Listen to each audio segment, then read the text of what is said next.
I've found that in a lot of situations, I've thought I've been completely in the right about something, or I've thought I've been infallible in a situation, only to introduce the concept of it to one of my friends and have them put it through a different lens for me. And I think having those support systems is really great for when you're in the wrong, especially. And I think when you're going through something, it's really important to make sure that other people know. The first step is making sure that, you're not doing it in secrecy. 1, 2, 3, funk it.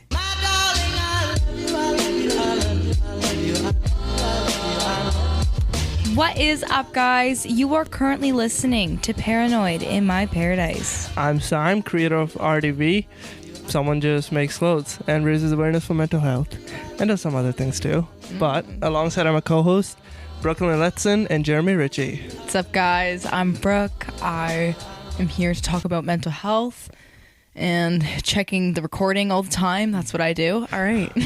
And I'm Jeremy Ritchie. I like to sit on this white couch and talk to my friends and meet new friends. So it's great to have you guys back.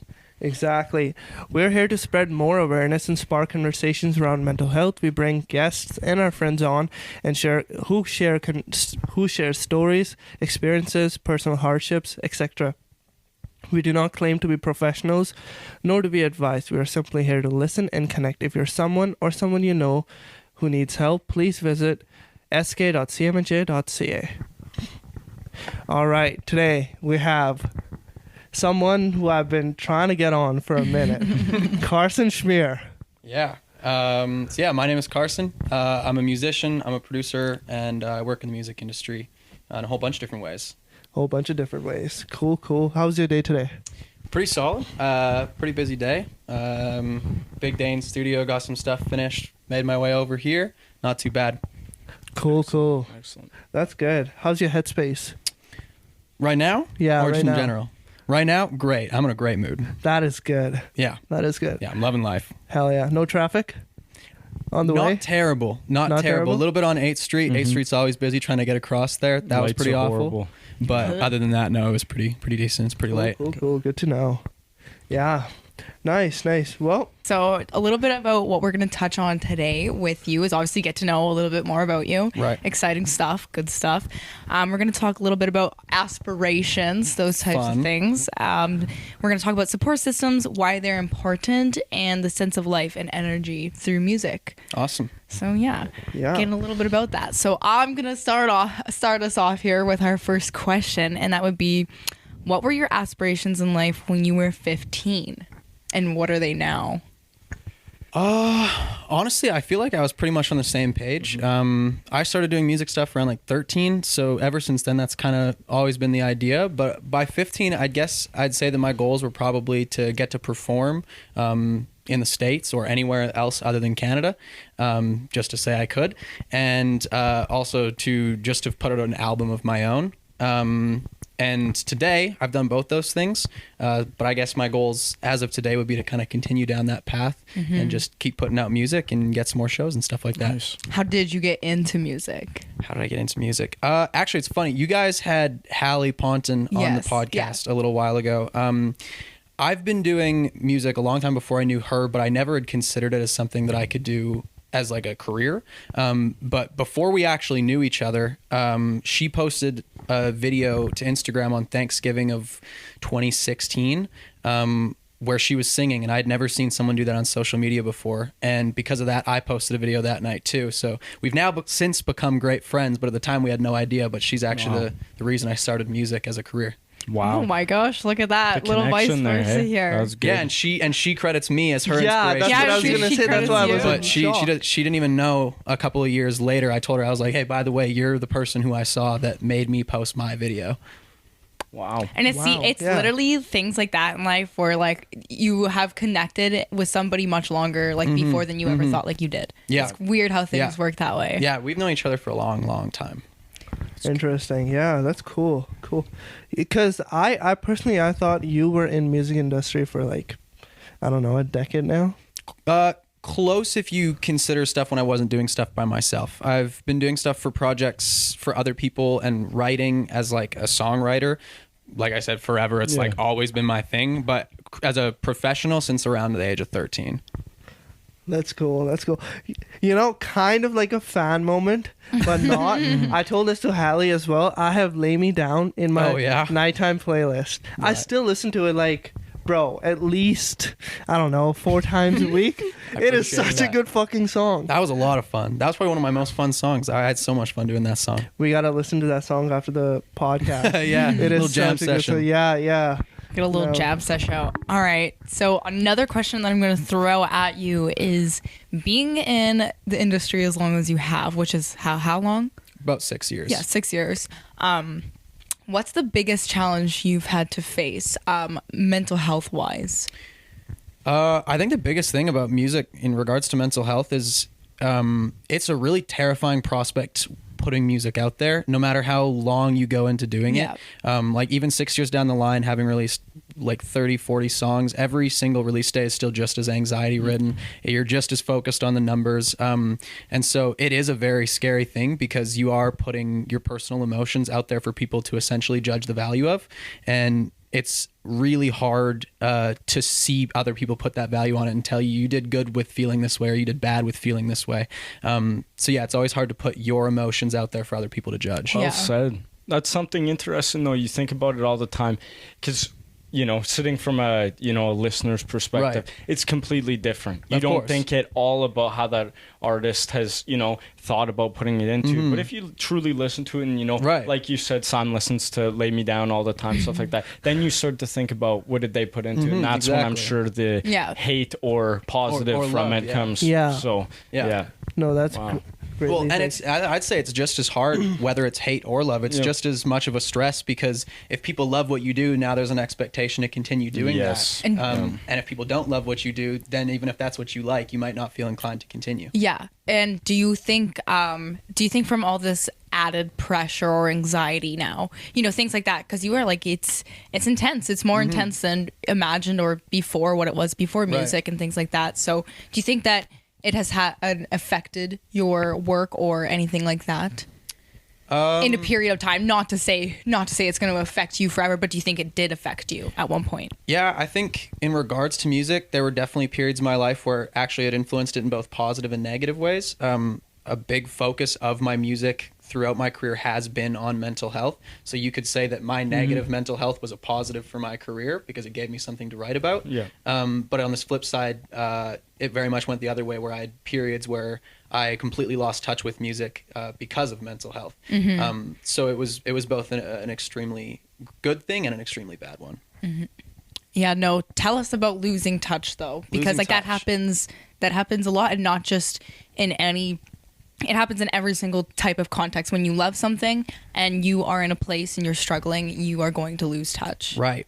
This is probably the most interesting story that I have to tell in regards to music. This actually just happened. This is something that just kind of concluded. Coming through the pandemic, it was really interesting experiencing music, having found most of my success in the world before the pandemic, and then suddenly being limited to it's now just me and my phone became a very hard thing. I couldn't go out and meet people. I couldn't go out and, be a part of the community and be known. I just had to be entertaining. And that became a very difficult thing, especially when you're in that form of isolation and there's nothing to inspire you or do anything like that. And I found when I came into the start of 2021, I was really struggling with trying to make my music feel like I was doing something that was rewarding. And for a while at the beginning of 2021, after Lay Me Down, actually, I didn't do anything for about 5 months, which was the longest break that I've taken in my career.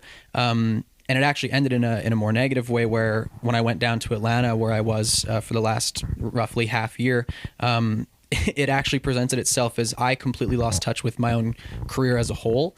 And I actually went through a phase where I took on a stage name for the whole time that I was in Atlanta, because I felt so disconnected from my own career that I didn't want to put any of the stuff that I was putting out as myself. I needed to keep it separate for a while. So that is a little bit of a crazy story. Yeah. Yeah. It was definitely something I wanted to touch on, because I saw on your Snap. Right. Yeah, you were like, I don't think I'm going to do music. No, I actually quit. I quit in April. I publicly announced that I was done with music. I'd fallen, like, I just just finished a full album of poetry that hadn't done particularly well, and I was like, all right, this, the ball's passed, my time is over, and I was like, I want to keep making music, but I don't want the judgment, and so then I went and did it by myself, and yeah, it was definitely a weird time. It was an odd transition, but when I came out the other side, I realized that I just had to keep doing what I loved and continue with what I had going. Were you thinking of quitting prior to that, making that public announcement? I'd been considering it, but the entire time that I was considering it, I had known that I was most likely going to continue under the stage name. So it was more like I wanted the escape from all of the attention rather than I wanted the escape from the music. Wow. Interesting. And how did you overcome that? What did you do to help yourself get out of that? The moment that actually made me decide I wasn't going to stick with the stage name was I played a show in LA, and it was actually the night before my show in LA. I sent an email off to our booker and told him I wanted to change the name on the show because I was originally going to do it under the stage name. And it was that night where I was like, if I do this underneath the stage name, I'm never going to get the sense of satisfaction, like I said, that I've been wanting since I was a kid. I'm going to always look at this and think I did it as somebody else. And that was the moment where it really turned in my head, and I was like, there is something to be proud of, regardless of, numbers and stuff like that. It's at the end of the day, there's still something here that I love. So absolutely. So since that happening, are there moments where you stray away a little bit from the angle and you're kind of thinking about that place again where, I don't have this motivation or I don't have this discipline? Right. Yeah. How do you cope with that? It's definitely hard. It's like, especially with music, you have to be so consistent and constant. Like if you let off the gas for even, a couple months, people might completely forget and then you're done. You don't get a second chance. Yeah. So it is a lot of stress. And the way that I've found best to deal with it was actually not putting things out, writing things for myself. And doing things completely for me. I think a large part of my life, because I've been in a public eye and I've been working in music, it's almost felt like everything I've done has always been for other people. Yes. So putting more of a focus on doing things just because I enjoy doing them, and reinstating in myself that this is something that I enjoy and not just something I do for a career. Mm-hmm. It's reigniting a love for a passion again, right? I'm sure when you started music and started listening, it was such a passion in the beginning, but that's a very good thing to say, because I'm sure you could relate that to anything in life. Mm-hmm. People lose interest in something they love, and it's about finding a way to go back to those basics. And why do I love this? Yeah, exactly. I like that. Yeah. Amen. Yeah. Because it's about doing things for yourself. And because if you're not doing something for yourself, then you're there's not going to be a ton of love there. There's going to be a lot of what's the word I'm looking for? I don't know. Animosity. Yeah, that resentment and things like that. Yeah, you don't want that. Plus, you can only do it for so long too. Right. Yeah. Right. If you're not doing it for yourself. Mm-hmm. Yeah. 100%. Absolutely. Okay. So coming on to my next question here. Before entering the entertainment life, was there mental health factors you dealt with before? If so, what was it like walking into the music world while balancing that? That's a great question. It's honestly kind of hard for me to even remember what life was like before music, because it's been such a consistent thing. A while, yeah. I know that, I was young, and so it's hard to put a label on what was happening, but I definitely was having issues. I wasn't necessarily happy with my life at the time, but I also had, rather insignificant problems that weren't necessarily at the level of like a mental health concern, just a generally, kind of struggling as a young teen. It was definitely more as I got into high school that I was struggling with mental health, included in music and separate from music. Do you feel comfortable to share a little bit about that experience? Sure, yeah. So early high school, a big thing that I struggled with in like grade 9 and grade 10 was depression and anxiety. I was on antidepressants, seeing a therapist, trying my best to get help in ways like that. And it was actually music that kind of acted as my first kind of outlet for myself. I found, talking to someone was one thing, or, meds were one thing, but I found a lot more value in being honest with myself. Yes. And again, whether it was showing it to other people or just telling myself my own truth, I found a lot of value in that, and it made me a lot happier. But yeah, the early years were definitely a struggle for me, especially because social media as a whole was a fairly still new concept, at least the idea of an influencer. And so being a part of like one of those first waves, there was a very weird set of expectations to be lived up to. And sometimes those pressures definitely rubbed off on me. And as I got older, I got better at being comfortable with who I was and not really caring about what people wanted from me.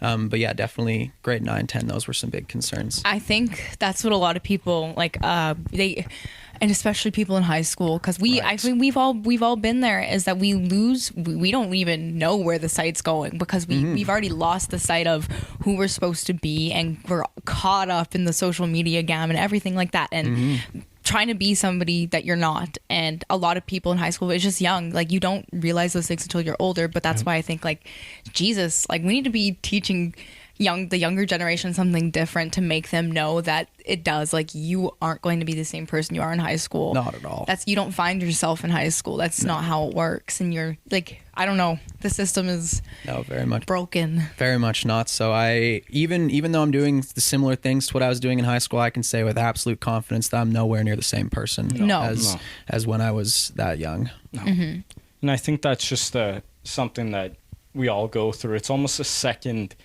puberty, if you'll say, but it's just a mental growth, you know. It's that jump. It's that jump from a teenager to an adult. And you notice it in so many ways. And I know I still haven't completed that and stuff, right? Like, you know, I think it takes a long time into your 20s to figure all that stuff out. But that's a good thing to touch on, because I just want to say one more thing about writing. You talked about writing to be honest with yourself and how you're feeling. I feel like that's the way to do that 10 times out of 10. If you can put it on paper, type it to yourself, that's honesty in its truest form. You can be serious with yourself. Because no one's there to tell you that you're wrong. Yep. Exactly. And no one else can hear it. It came right from you. And it forces you to confront whether, even if you did things wrong, it forces you to put yourself in that position and take things from different perspectives. And it only encourages growth.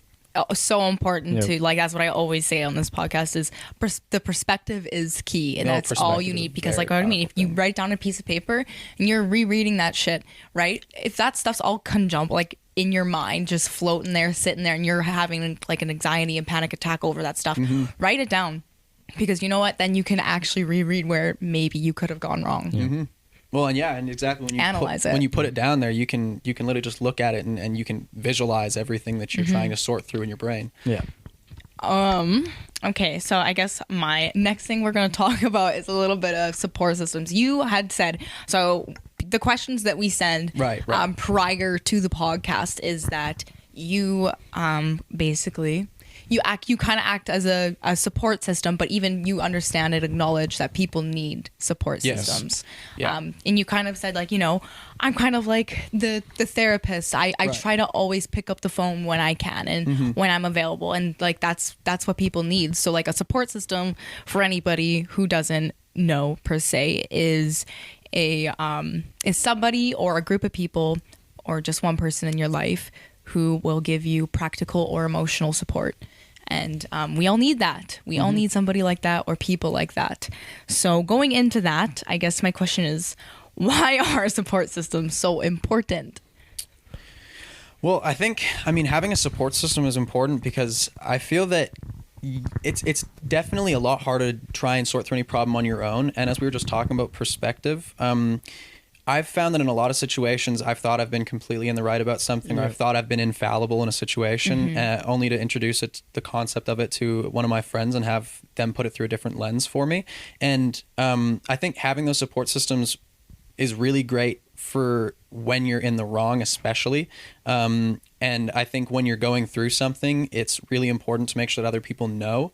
The first step is making sure that, you know, you're not doing it in secrecy. A huge thing that comes around every time that Mental Health Awareness Month comes around is this concept of, you know, send your friends a text, make sure that they're okay. It doesn't need to be some big involvement in their life, but just periodically checking in on people and acting as we've said, as that support system for each other. Well, I wrote that in one of my tributes or pieces to mental health. It was for September.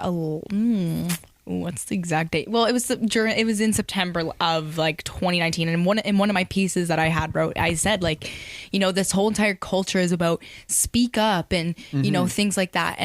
But I wrote, it's hard. It's hard to speak up when you feel like there's nobody in your corner there's nobody to listen to you. And that's why I said, like, all you have to do is shoot somebody a text to make them feel like they're a part of something bigger. Right.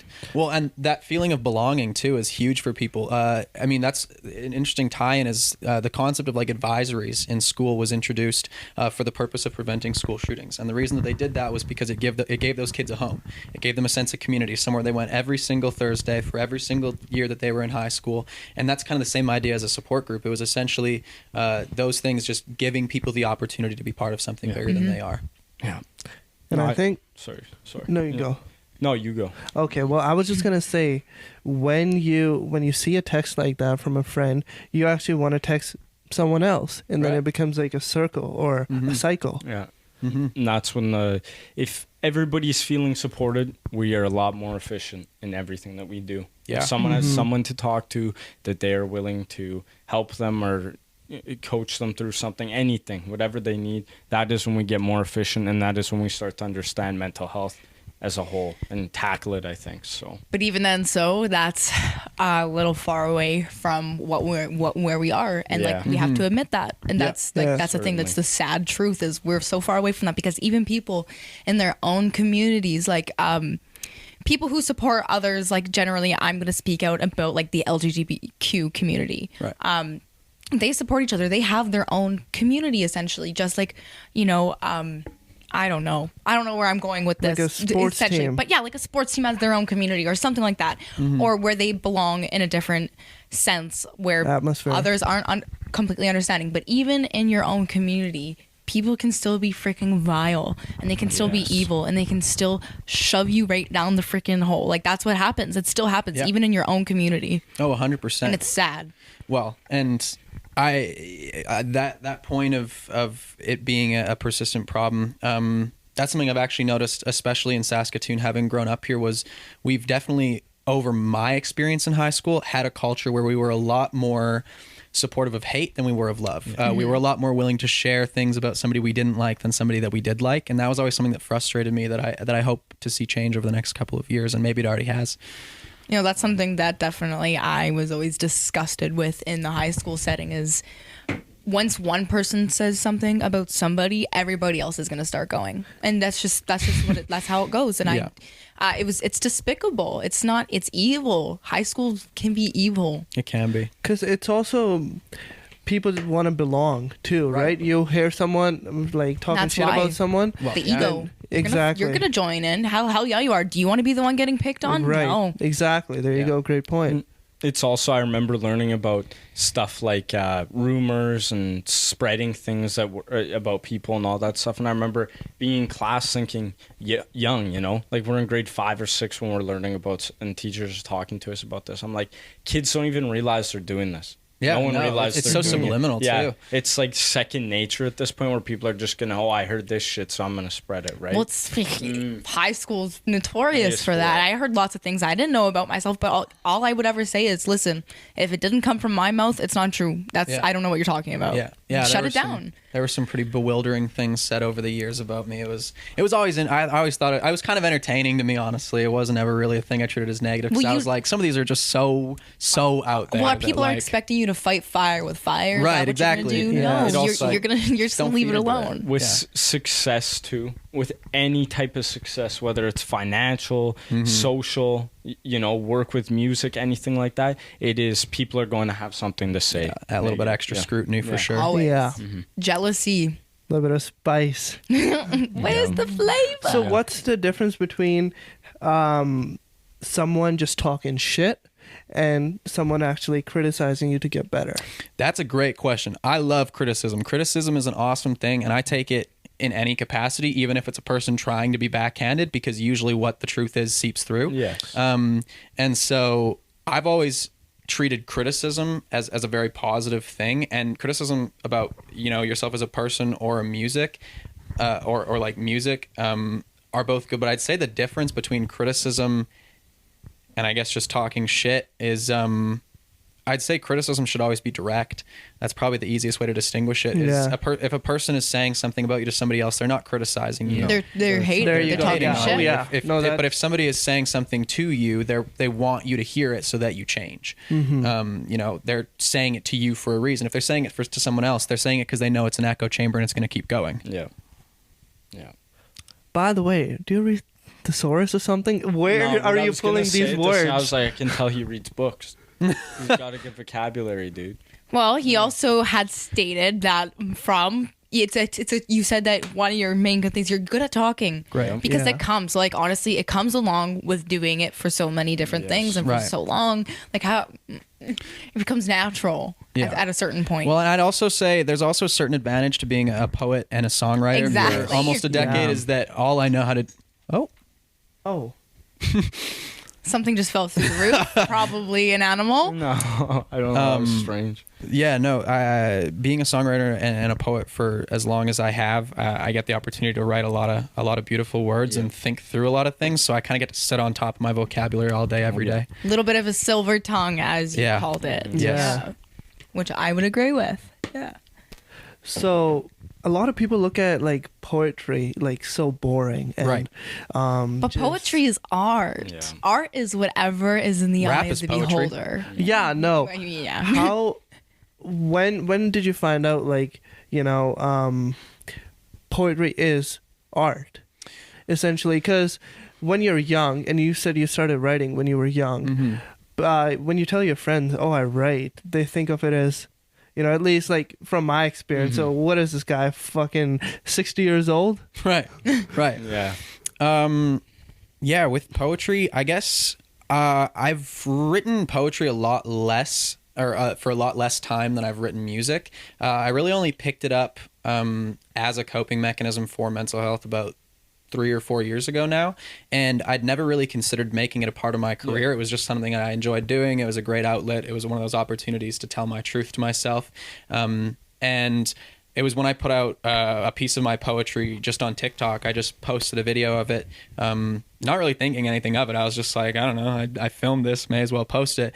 And the next day it had like almost 4 million views, and the sound had almost like 500 million views, and I was like, oh, so like poetry is a thing people enjoy. And then from that point forward, I kind of slowly over time started putting poetry and stuff out there. And it honestly wasn't, it's kind of similar to that situation with Hallie, where it wasn't until I saw other people acknowledging it as that I really understood that that's what it was.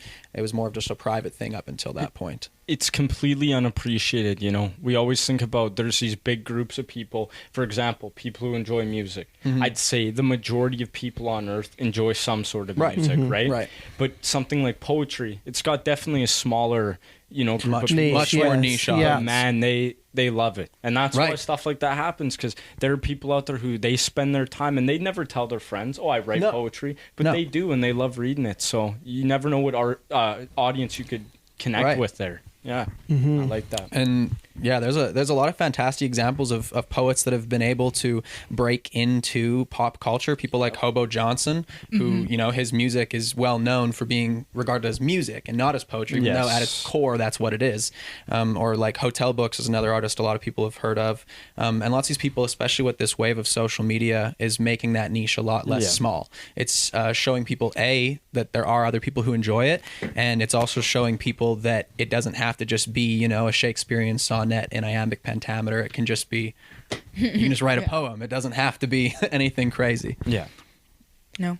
Connection of, I like the progression you're talking about here too, because, you know, starting with knowing producing, knowing songwriting, singing, instruments, things of that nature, right? Like, and then poetry on top of it. You're creating a full, you know, a 5-tool artist. That's what I'd look at it as. And I think that's something that the world needs more of. A lot of times you see stuff put out that is just, this person's got a good voice, but they can't write. Or this person has a unique this. You know, there's stuff like that, right?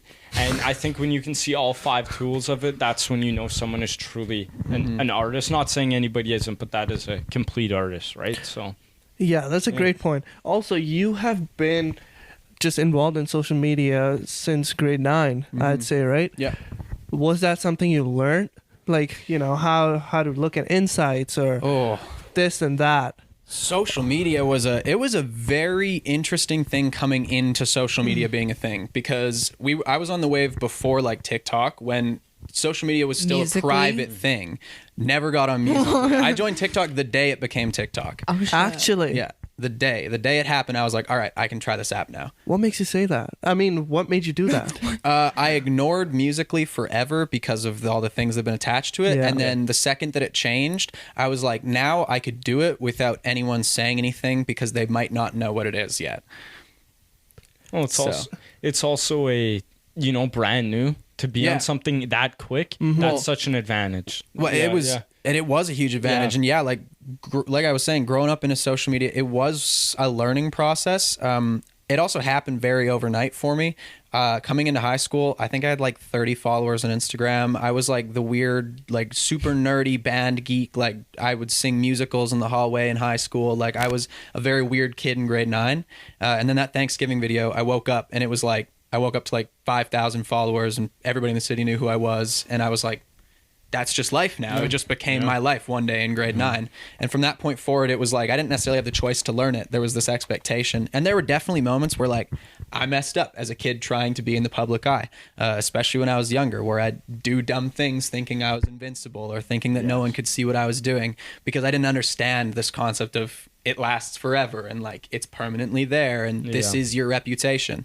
So I didn't understand that quite, but yeah, definitely once it came around to TikTok and all of a sudden it went from being like, okay, I have thousands of followers to now I have tens, now I have hundreds of thousands of followers. Once it hit that point, then it was like a lot more of the analytical side and getting into the understanding of, you know, social media marketing and how all of that works. But yeah, it wasn't really until the point where there was a massive audience that I took it that seriously. Yeah, I wouldn't, like, because I had on TikTok, I had one viral video. You know, you get like a couple, you get a couple thousand from those super viral videos, and that's it. But I never planned on like keep continuing posting or trying to make viral videos. That's what I mean. Like I would never take it seriously until I had the right amount either. That's the thing, until I really got there. Yeah.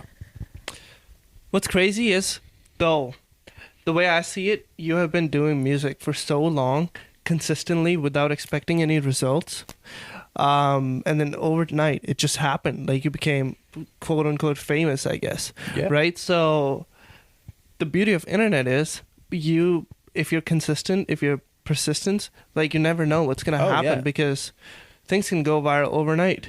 Well, especially with TikTok, it's essentially, it's literally a shot in the dark at this point with that app. Like your odds are essentially just roll a dice, and if you get the right number, then it keeps going. Like you just keep rolling that dice, and you just keep hoping it lands on the right one. So it's definitely. I knew people would eat. When I posted to make a viral video, I posted my dog dying, and you know what? That because the sad shit, people will eat it up. Like they will. They'll fucking eat it up. There's definitely an algorithm to it. That is for sure. I dropped I had a video where I dropped an egg, and it hit 2 million. And I was like, all right. I was like, I make some of the best singing videos of my career. I post them, and that gets 1,000. And then later in the day, I post a video of an egg, and that gets millions. I'm like, I think what it is I think the society is really changing towards finding things that are relatable. We are. You know, we all are relatable to an egg, or one small drop and you crack. It's a I get that. Right? I feel that. It's a humor thing too, right? Yes. We all relate privately to, sillier senses of humor and stuff, right? When we're with ourselves on our phone, we're going to laugh at something like that. Maybe out in public we see that happen, we're not going to start laughing at it. But to ourselves, we're a bit goofier, things like that. So it's about finding that spot, I guess. Right. Exactly. Right. Exactly. It's funny, talent doesn't always get views on TikTok. Sometimes it's just goofy things or whatever it can be. Were you ever on Vine?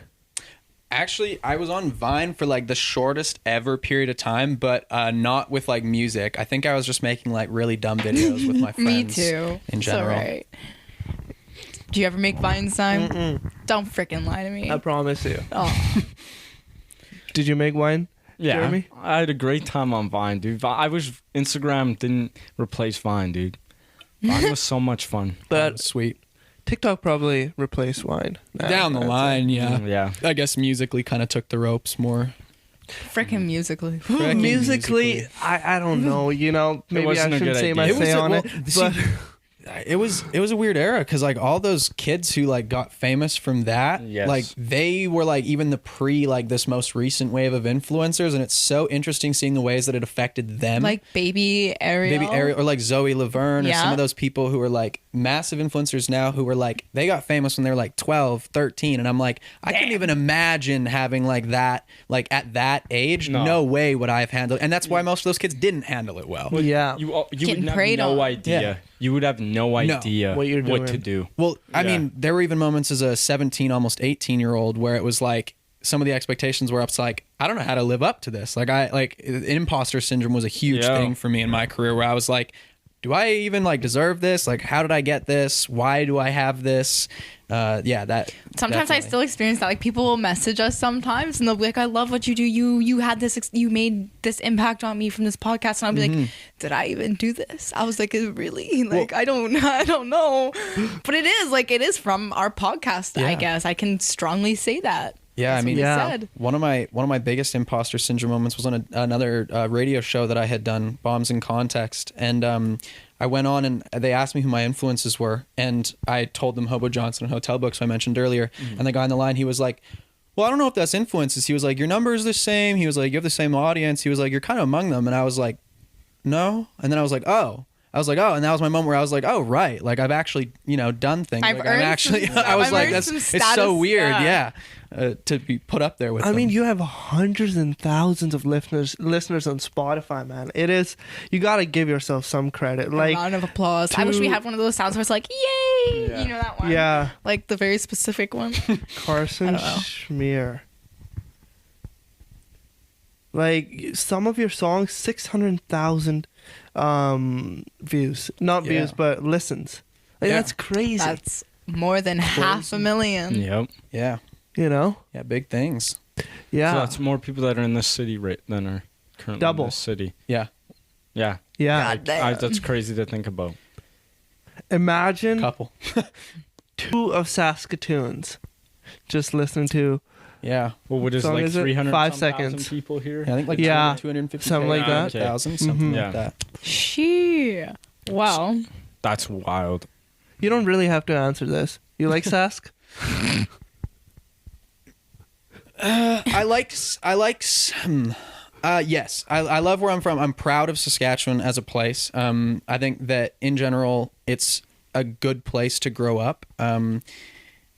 In some regards, I did not like my personal life that I had here, but I understand that was also unique to my situation. Yeah. I understand that I was also in a place where 99% of kids in Saskatoon weren't going to be going through the same things as me and didn't have the same experience. And so with that in mind, I would say, yes, it's a good place and I do like it, but from my own experience, no. That is a great answer. Yeah. Really good. Yeah. Well, coming on to our last set of questions here. Awesome. How has music helped you transpire into the person you are? That's a really good question as well. I think music has done more than anything at pushing me into who I am, in a lot of good and bad ways. Coming into getting all that attention young, there were definitely moments where I was like 14, 15 with a big ego, a big head. And I'm glad looking back that happened to me, because I'm glad that I got knocked off that peg. Because looking back, it allows me to look at those things and see like that's what being bad at what I do is. And basically, being able to look at it in that way. So, I mean, music has definitely influenced me into becoming the person I am. It's, down to like even just the way that I talk, as we were saying before, nearly everything about me has been created because of my music. And that's interesting when you see someone, almost mesh with their hobby or passion, stuff like that. You don't always see that with people. Usually people are separated from that thing, and that you've grown up in it where it has essentially became you, right? Well, so, that's an interesting thing. Is it's also very hard for me to say, like, did I grow up as one or did I grow up as both at the same time? Because they've always been so codependent upon each other.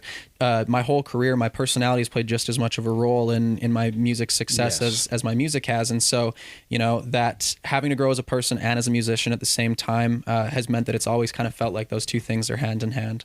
Wow. Well, 90% of people today are looking for your personality. They're looking at your personality. Yeah, they want to be entertained. You don't have a great voice, but you are a great person or something like that. Frick, they'll slap, they'll put that music together for you, slap some auto-tune on it. That's all they'll do. And they'll be like, but you know what? You have the look, and you have this, and you have that. So it's gonna be that way. Yeah. Yeah, you gotta be hella marketable now. Oh, like you do. What matters more is personable. Exactly. Yeah, like your connections matter, and how do you get your connections? Through your personality. Right. It's also a dangerous industry, right?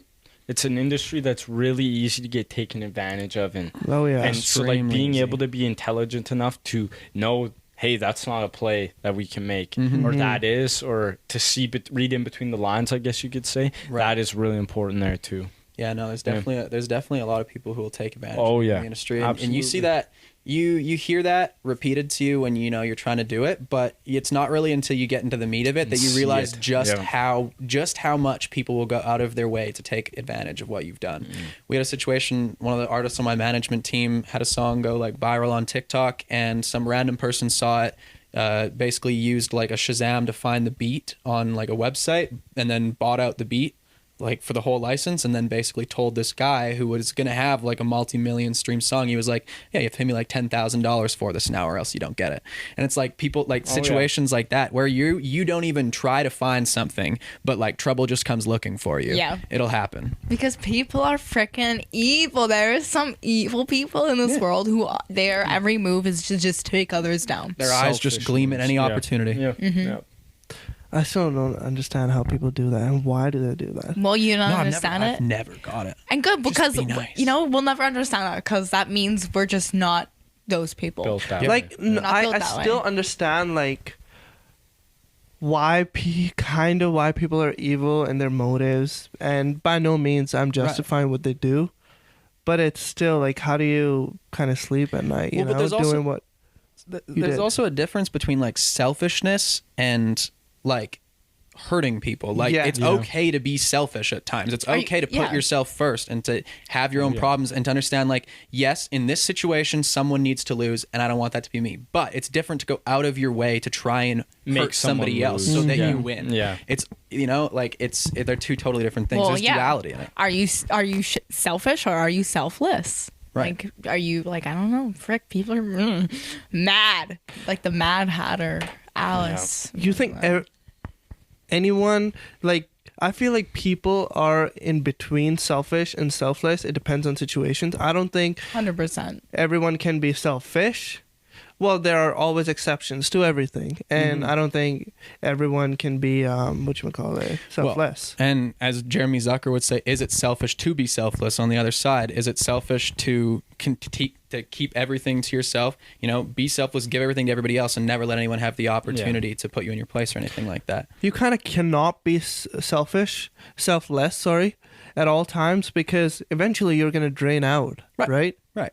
And that's why, like what he just said, it's okay to be selfish sometimes. Yeah, and choose yourself. As long as it's not for, hurting someone else for the purpose or for the benefit of hurting somebody. Yeah. Basically. Shout out to Jeremy Zucker, though. Shout out to Jeremy Zucker. What a guy. Right? Yeah. Love him. Where do you see yourself in 10 years?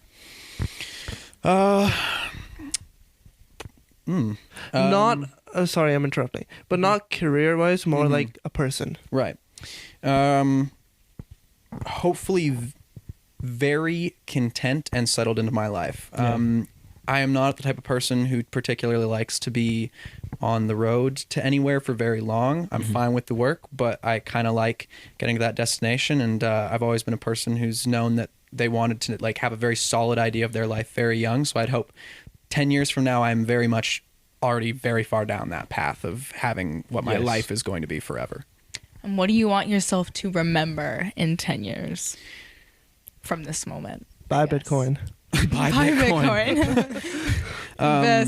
Best advice. No, I guess 10 years from now, I would want to remember, I don't know. I think I'd want to remember what it felt like to still have the ability to pretty much do whatever I want, to take any path in life. I think I'd want to remember what it felt like to have options, and to have avenues for me to go down, because, you know, the older you get, you can do anything at any age, but stuff does get more limiting. Yes. And I want to look back at this and be able to, I want to be able to say to some really cool things, met some really cool people. Mm-hmm. Yeah. I think that's what life is all about at the end of the day. Yeah.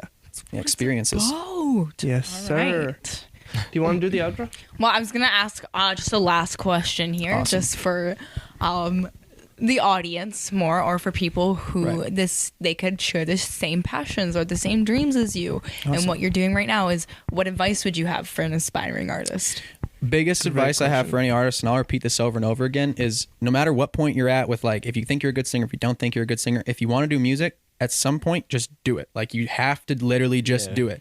Because I look back at the stuff that I did when I was 14, and I think I was an awful singer, but other people thought I was good, and I kept going at it, and I got so much better. But if I wouldn't have done that at 14 or 15, I would be nowhere near where I am today with my career. So more than anything, it's literally just start. You have to just do it. Get in front of a mic, sing, you know, get in front of a piano, learn how to play, do something, learn an aspect. If you want to do it, you have to just start. I like that, because it shows that it is always a process. Even the most talented people 100%. Ever, there's a process to mastering what they do. I like that. No, I agree. Well, now's your chance. Do you want to plug your socials?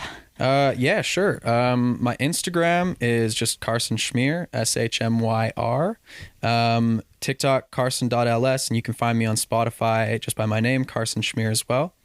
And all those will be in the description as well. Absolutely. Any project you're working on recently? Yeah. I mean, right now I'm working with Hallie, who I talked about earlier. Her and I are working on her EP that'll be coming out at the beginning of 2022 here, hopefully. And I'm also working on my own EP. I'm trying to do something collaborative with a bunch of artists from Saskatoon to try and spur up some interest in a a local music scene again. Any songs? That sounds so interesting. It does. Does any songs like "Lay Me Down" coming soon? Sam's looking for more. Yeah. Well, I just put out an EP at the beginning of September that had some songs that might be right up the alley of that song. But I do have some emotional ballads coming very soon. November 25th, I'll be releasing a song called Paper Route Princess. That's like very much up the same alley as Lay Me Down. Very emotional piano ballad. I am, dude. I am. But yeah, man, like, that song is just phenomenal. That's all I gotta say. That's all I gotta say. But yeah, thank you so much for listening. It was a pleasure having you, Carson. I'm sure everyone gained some kind of value. Huge. Great value. Yeah, I certainly did. Well, you know, guys, we are only able to spread this message through you guys. If you're not subscribed on Apple yet, please do so and give us a 5-star review. If you listen to the show on Spotify, press the follow button to know about the latest conversations. As always, please don't be afraid to reach out in the DMs. If you want to be involved with the podcast or help in any ways, just shoot a DM. That's all. If you genuinely love the podcast and you think others will benefit from listening to this, please just share it with a friend. At last, if you deal with mental health conditions, don't forget you're not alone. Thank you guys for listening. It was a pleasure. Huge shout out again to Carson for being here. Thank you for making your way down into this musty basement. And I'm just kidding. It's not musty. It's